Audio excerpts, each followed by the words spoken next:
राधे श्याम करिए, ताही विधि राखे राम, ताही विधि रहिए। राम जी जैसे रखे ना वैसे रहना चाहिए। मेरे साथ एक बहुत अजीब बात हुई अभी, बहुत अच्छी बात भी हुई। अजीब इसलिए क्योंकि मुझे यकीन ही नहीं आया कि कमल मैं इतना अच्छा बोलती हूँ। अभी मेरे पास मथुरा वृंदावन से हिंदुस्तान के बहुत बड़े गुरुजी का कॉल आया। मैं स्टन, पहले तो जैसे कोई इधर से बोला हेलो मैं कौन बनेगा करोड़पति से अमिताभ बच्चन बोल रहा हूँ, तो आप क्या बोलते हो इधर से कि मैं इधर से श्रीदेवी बोल रही हूँ। यकीन नहीं होता है ना। तो उन्होंने बोला कि राखी जी से बात करनी। मैंने ही फोन उठाया था, तो मैंने कहा हाँ जी बोलिए, मैं गुरु जी बोल रहा हूँ। उन्होंने अपना नाम लिया, लेकिन उन्होंने यूट्यूब पर नाम बोलने से मना किया। मैंने कहा जी गुरु जी बताइए। तो बोले, मैंने उनसे वो 2 मिनट मुझसे बात करते रहे। 2 मिनट बाद मैंने उनसे पता है क्या कहा, मैंने कहा आप सच में वही गुरुजी बोल रहे हैं?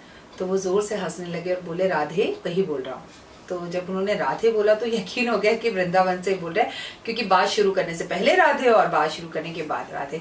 तो आज हम सब मिलकर कमेंट्स में राधे राधे लिखेंगे। नमस्कार, सुस्वागतम, वेलकम, अभिनंदन। मैं हूँ डॉक्टर वाई राखी, आपकी दोस्त और होस्ट, आपकी संगनी, आपकी हमसफर और आपके साथ साथ चलने वाली, आपके सुख दुख की बहुत अच्छी दोस्त। मैं टैरो कार्ड रीडर हूँ और आप लोगों का बहुत बहुत स्वागत करती हूँ। आपके कहने पर कुंडली भी देखती हूँ, लेकिन उससे भी ज्यादा मैं कोशिश करती हूँ कि आपकी लाइफ को बनाया जाए। How to design the life, how to make the life, कैसे खुश रहा जाए। और वैसे हम अपने कर्मों से अपनी जिंदगी को बनाते हैं, ये भी सच्चे है। आज की जो बात मैं आपको बताने जा रही हूँ उसने मेरी इंटायर जिंदगी बदल दी। 2 दिन पहले की ये बात है और 2 दिन में मेरे अंदर बहुत बदलाव आया। मतलब मेरा बेटा कहता है मैं पहले से ही बहुत अच्छी मदर हूँ, लेकिन इसको सुनने के बाद मैं शायद बहुत अच्छी बेटी भी बन जाऊं। मेरी माँ भी यही कहती है कि मैं बहुत अच्छी बेटी हूँ, और आप लोग भी अक्सर ये कहते हैं कि टचवुड मैं बोलती बहुत अच्छा हूँ। तो सब ऊपर वाले की माया, कहीं धूप कहीं छाया, माता रानी की कृपा है। और आप लोगों का, मैं जो भी कुछ हूँ, it is all because of you. आप लोगों का इतना प्यार, इतना आशीर्वाद मिल रहा है कि सब कुछ आपकी वजह से। इसलिए जितने भी बड़े बुजुर्ग इस वक्त, आपके गुरु, आपके माता पिता, आपके बड़े जो भी इस वक्त इस कार्यक्रम को देख रहे हैं, मैं नरमस्तक होकर कोटि कोटि प्रणाम करती हूँ। प्लीज वहीं से बैठे आशीर्वाद जरूर दीजिएगा। आपके आशीर्वाद की मुझे सख्त जरूरत है। एक लाइक, एक कमेंट कीजिएगा। आपके कमेंट्स में मेरी तारीफें मत कीजिए, राधे राधे लिख दीजिए। कहते हैं एक बार राधा बोलने से 1000 एकादशियों का फल मिलता है, ऐसा गुरु जी ने बताया मुझे। तो बेटा फोन उठाते ही हेलो मत बोला करो, राधे राधे बोला करो। मैंने कहा जी गुरु जी ऐसा ही करूंगी। उन्होंने कहा मैंने तुम्हें अभी 4-5 दिन पहले से ही यूट्यूब पर देखना शुरू किया, तुम बहुत अच्छा बोलती हो, तुम बहुत आगे जाओगी, तुम्हारे ऊपर बहुत कृपा है माँ सरस्वती की। मैंने कहा थैंक यू सो मच, आपने स्पेशल फोन किया और मुझे ये बात बताई, क्योंकि आप जब किसी को उसकी तारीफें करते हो या उसके बारे में बताते हो, ऐसा नहीं तारीफ है, उसकी कमजोरी, उसकी खूबियां बताते हो, बहुत हिम्मत मिलती है, समझ रहे हैं आप। उन्होंने मुझे बोला आज मैं तुम्हें 5 चीजें बताऊंगा, उसे यूट्यूब पर जरूर बोलना। मैं वो 5 चीजें तो आपको बताऊंगी। उन्होंने कहा पेन और कागज ले ले राधे और इसे लिख ले। मैंने वो सब चीजें लिख भी ली, मैं आपको बताऊंगी भी, लेकिन मैंने उसका नजरिया बदल दिया। उन्होंने जो चीजें बताई वो बताई सतयुग के हिसाब से, त्रेता युग के हिसाब से। मैं जो आपको चीजें बताऊंगी कलयुग के हिसाब से बताऊंगी, लेकिन पहले मैं आपको उनकी चीजें बताऊंगी। और अगर आप मेरी बात से एग्री करते हैं तो उसे थंब दिखा दीजिएगा, एक बार बोल दीजिएगा कि राखी जी आप बिल्कुल सही हैं, या राखी आप बिल्कुल सही हैं, तो दिल को तसल्ली मिल जाएगी कि क्या मेरी सोच भी आपकी सोच के साथ मिलती है। आपको ये बातें हजारों करोड़ों बार आपके माता पिता ने कही होंगी, जो गुरुजी ने मुझे कही। उन्होंने मुझे कहा भागवत पुराण की कथा के अंदर ये सारी बातें लिखी हैं। अगर ऐसा करने से पुण्य बढ़ता है, धर्म बढ़ता है, जिंदगी में बदलाव आता है। केवल 5 चीजें कह दो, जब इतने लोग तुम्हें फॉलो कर रहे हैं तो तुम्हें धर्म को आगे बढ़ाना चाहिए। ये शब्द थे गुरुजी के। वो 5 चीजें मैं आपको बताऊंगी, लेकिन फिर मैंने जो 5 चीजें लिखी वो मैं आपको बताऊंगी। सबसे पहली चीज उन्होंने कही, अपने सभी देखने वालों को, चाहने वालों को, उन्हें समझाओ कि माता पिता की सेवा करें, सुबह उठकर माता पिता को प्रणाम करें, माता पिता का अपमान न करें। ये भागवत पुराण में लिखा है, ऐसा लिखा है भागवत की कथा में, जो भी इंसान ऐसा करता है धर्म बढ़ाता है और उसका पुण्य बढ़ाता है। उसकी जिंदगी में कितनी भी मुश्किलें क्यों ना आए वो सही हो जाती है। दूसरी बात उन्होंने लिखवाई, अपने पति की सेवा करें। ठीक है, है ना थोड़ा सा अजीब। आज की लड़कियां जो खुद अपने पैरों पर खड़ी हैं, कमा रही हैं, अगर मैं उनसे कहूँ पति की सेवा करें तो बड़ा अजीब लगेगा। देखिए मेरी बात तो आप छोड़ दीजिए, मैं कमा भी रही हूँ, अपने पैरों पर भी खड़ी हूँ, पर कोई भी धर्म कर्म का काम करने से पहले, धर्म कर्म का काम करने के बाद, किसी बड़े अच्छे दिन या पूजा पाठ में, अपनी एनिवर्सरी पर, करवा चौथ पर, मैं आज भी अपने पति देव के पांव छूती हूँ। मैं वृंदावन भी जाती हूँ तो प्रभु के दर्शन करने के बाद सबसे पहले अपने पति देव जी के पांव छूकर उनसे आशीर्वाद लेती हूँ, क्योंकि मैं अपने आप को बहुत बड़ा और उनको छोटा नहीं समझती, और वो मुझे बहुत छोटा और अपने आप को बड़ा नहीं समझते। ये मेरे मन के भाव हैं, ये मेरी माँ के संस्कार हैं जो उन्होंने मुझे दिए हैं कि उम्र में पति बड़ा होता है, औहदे में पति बड़ा होता है।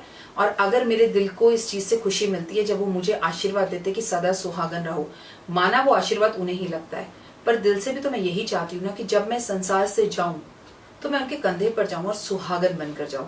तो मुझे चाहिए वो आशीर्वाद, बाकी मेरा भाग्य है, लेकिन कोई चीज अगर मुझे मिल रही है तो उसे मैं छोड़ना नहीं चाहती, और इसमें मैं अपने आप को छोटा नहीं समझती। हमेशा हर जगह। एक दिन मेरी एनिवर्सरी पर हम दोनों पति पत्नी मंदिर गए, देव स्कूल गया हुआ था, हमने भगवान की पूजा अर्चना की, तो मैंने फटाक से पूजा करके अपने पति देव जी के पांव छुए। तो वहां से एक आंटी गुजर रही थी, सोसाइटी की हैं, बहुत बुजुर्ग हैं, तो कह रही आज भी ऐसी लड़कियां हैं। आज मेरा दिल खुश हो गया, पूरा दिन बन गया, अपने मायके जा रही हूँ, घर जाके तेरे को बताऊंगी, जुग जुग जिए तू। उन्होंने मुझे आशीर्वाद दिया। तो इसे कहते हैं एक के साथ एक मुफ्त। आंटी का आशीर्वाद भी मिल गया। Still aunty is in our society, हमारी सोसाइटी में रहती है। तीसरा उन्होंने कहा जीवों की रक्षा करना, जीवों की सेवा करना। क्या कलयुग में ये पॉसिबल है? ऑफिस पहुंचने में तो लेट हो जाता है, मैं आपसे कहूँ कि जाकर कबूतरों को बाजरा दे दो, गाय की सेवा कर दो, कुत्ते को दूध पिला दो, गिलहरी को रोटी दे दो। सोचा मैंने क्या सोचा आपको बताऊंगी। उसके बाद उन्होंने कहा अपनों से द्रोह मत करो, भाई से नाराजगी मत रखो, सास से नाराजगी मत रखो, दोस्तों से नाराजगी मत रखो, पड़ोसियों से नाराजगी मत रखो। ऐसा लिखा हुआ है भागवत की कथा में, ऐसा करोगे तो पुण्य बढ़ेगा, किसी भी धर्म कार्य को करने की जरूरत नहीं होगी। राखी बेटा इन सबको अपने यूट्यूब पर जरूर बोलियो। मैंने कहा ठीक है गुरुजी। सो उन्होंने 5 चीजें लिखवाई, मैंने वहीं पर लाइन खींच दी और 5 चीजें अपनी लिख ली, क्योंकि आज के टाइम के हिसाब से जोड़ना पड़ेगा ना। ये तो उस टाइम की बातें हैं जो उस टाइम पुराण में लिखी गई थी। आज की पुराण 2019 की पुराण में हम इसे कैसे जोड़ेंगे। एक आखिरी बात, भगवान की रोज आराधना करना, चाहे 5 मिनट ही करना। ये 5 बातें गुरुजी ने मुझे बताई। खैर क्योंकि गुरुजी ने बताई हैं और इतनी बड़ी पुराण में, भागवत पुराण कथा में बोली गई है, तो अगर आप में से जो भी इन्हें फॉलो करना चाहे जरूर फॉलो करें, और बहुत से लोग फॉलो करते भी होंगे। अगर सब दादियां नानियां ये देख रही होंगी तो वो कहेंगे तो हम बचपन से कर रहे हैं, तभी तो हमारे बच्चों को पुण्य मिल रहा है, तो प्लीज जरूर कीजिए। लेकिन आज की जनरेशन अगर यही सब चीजें मैं देव से करने को कहूं तो देव इसमें से एक आध चीज तो कर देगा, लेकिन अगर मैं इन 5 चीजों का ऑल्टरनेट निकाल लूं, एक और तरीका निकाल लूं, तो क्या देव सब नहीं कर लेगा? तो अगर देव कर लेगा तो आपके बच्चे भी कर लेंगे, और अगर आपके बच्चे कर लेंगे तो फिर आप भी कर लेंगे। तो चलिए नजर डालते हैं कि इन सब भागवत पुराण कथा में लिखी हुई ये 2019 की चीजों को कैसे जोड़ा जाए इसके साथ, कि बच्चों पर इसका प्रेशर भी ना आए और लड़कियां पति की सेवा करने में खुद को छोटा भी ना समझें। अब मैं आपको बताती हूँ कि मैंने क्या सोचा। माता पिता की सेवा करें, मैंने लिखा केवल माता पिता से तमीज से बात करें। अरे भाई सेवा मत करो, लेकिन उनका अपमान दूसरों के सामने मत करो, उनसे सच बोल दो। जहां जा रहे हो, जो कर रहे हो, बस ये राखी पुराण के अंदर लिखा हुआ है, इतना ही कर दीजिए, बहुत आपकी अति कृपा हो जाएगी। भागवत पुराण की बात नहीं चाहिए, सेवा नहीं चाहिए, मान नहीं चाहिए, सम्मान नहीं चाहिए, पैसा। केवल सच बोल दो कि बेटा माँ यहाँ जा रहा हूं, माँ ये करूंगा, और तमीज से 2 शब्द मिठास भरे माँ से बोल दो, it is more than enough. Next उन्होंने कहा पति की सेवा। पति की सेवा मत कीजिए। आप भी कमा कर ला रही हैं, वो भी कमा कर ला रहे हैं, आप क्यों अकेले बर्तन धोएंगी, वो भी बर्तन धोएंगे। रसोई का काम खाली लड़कियों का थोड़ी है, लड़कों का भी है। यही सब बातें कहती है ना ये जनरेशन। केवल पति की इज्जत कर लीजिए। तू तड़ाक कर कर बात मत करिए, तू कहाँ गया था, तूने फोन क्यों नहीं उठाया। ये क्या है? पति है, कुत्ता है, आपके घर के नौकर है। द वे आजकल की लड़कियां बात करती हैं पति से, ऐसे आप अपने घर की मेड से भी बात नहीं कर सकते। तो पति की सेवा को क्रॉस कर देते हैं, ठीक है। भागवत पुराण में लिखा है, ये हमारी मम्मियों तक होता था। आज की जनरेशन से मेरा सिर्फ इतनी गुजारिश है कि डू रिस्पेक्ट योर हस्बैंड। अपने पति को इज्जत दीजिए और इज्जत लीजिए। भले ही आप उनकी सेवा मत कीजिए, लेकिन आप कर कर, तुम कर कर, हांजी कर कर तो बात की जा सकती है, क्योंकि जैसे आप उनसे बात करेंगी उतना सम्मान समाज में बढ़ेगा। गुरुजी ने तीसरी बात की कि जीवों की रक्षा करें। जीवों की रक्षा करें, मैंने लिखा जीवों को ना मारकर शाकाहारी भोजन ही कर लीजिए। रक्षा करने की जरूरत नहीं है, सेवा करने की जरूरत नहीं है। छिपकली आपके घर के बाहर दिख जाए तो आप बैट से उसे मारते हैं, रैकेट से उसे मारते हैं, चप्पलों से उसे मारते हैं। आप नॉनवेज खाते हैं, अपने पेट की आग को बुझाने के लिए जानवरों को मार मार कर खा रहे हैं। मत कीजिए जानवरों की सेवा, बस शाकाहारी बन जाइए।